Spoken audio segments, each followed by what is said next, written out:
rero umuhanda ujya kuri cya kibanza cyacu hari ruguru haparitse imodoka ni mu isantere ya Kamugenzi umanuka uva kuri kaburimbo unyuze ku biro by'umurenge wa Mayange ujya kuri ino santere. Ikibanza cyacu kiri hano muri wa muhanda uhita ukata uvuye muri umuhanda munini uhita ukata werekeza kuri kino kibanza cyacu. Nako rero ari ikibanza kiri ahantu heza ku muhanda munini uva kuri nguri principal uhita ukata kuri kino kibanza cyacu. Ni ahantu heza rwose hari umuhanda munini kandi mwiza, imodoka uko yabingana kose yanyuramo nta kibazo. Ushaka kubaka n'ubuhita umena amabuye cyangwa se ibikoresho byawe nta mpungenge.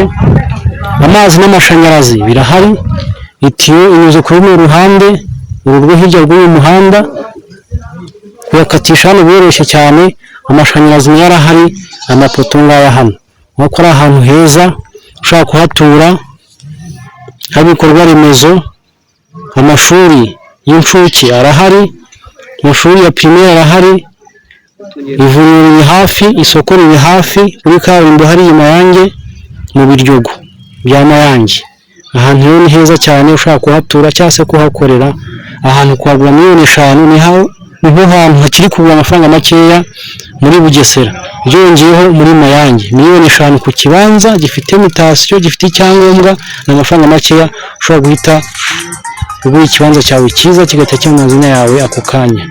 Iki ni ikibanza cyiza kinini kirengeje ubuso busanzwe kuko gifite metero kare 316, giherereye mu murenge wa Mayange akaba ari Gakamba mu rurimi ni Kamugenzi. Ni ikibanza kinini kiri ahantu heza kandi gifite icyangombwa ni mutation gusa. Ukiguze ni guhita ukora mutation ugahita utaha wizeye ko ikibanza cyawe mu minsi 15 uba ukegukanye kiri kabi cyawe mu mazina yawe. Ni ikibanza rero cyiza dore giherereye aha ngaha ahantu urutoki ukagenda ukagera ruguru hariya mu metero 22 uturutse hano ko ahantu urutoki ukazamuka ukagera ruguru hariya metero 22 15 kugera ku mwembe ukamanuka ukagera kuri umuhanda wacu. Ikibanza gikora ku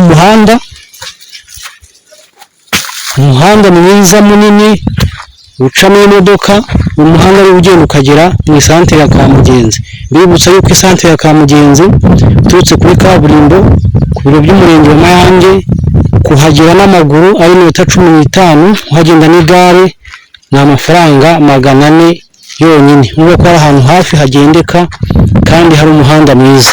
Mu karere ka Bugesera umurenge wa Mayange umurenge wa kabiri w'umujyi kuri Nyamata ndetse ukora ku kibuga cy'indege. Ku kibuga cy'indege ni hirya hariya ni hafi. Ni ikibanza rero kiri ahantu heza miliyoni 5 ugahita ukegukana mutation miliyoni 5 zonyine ugahita wegukana ikibanza gifite icyangombwa gifite ubuso metero kare 316. Murakoze rero, nitwa Professor Muhigi, gahunda nk'ingi nakagaruka mu gihe umunsi mwiza.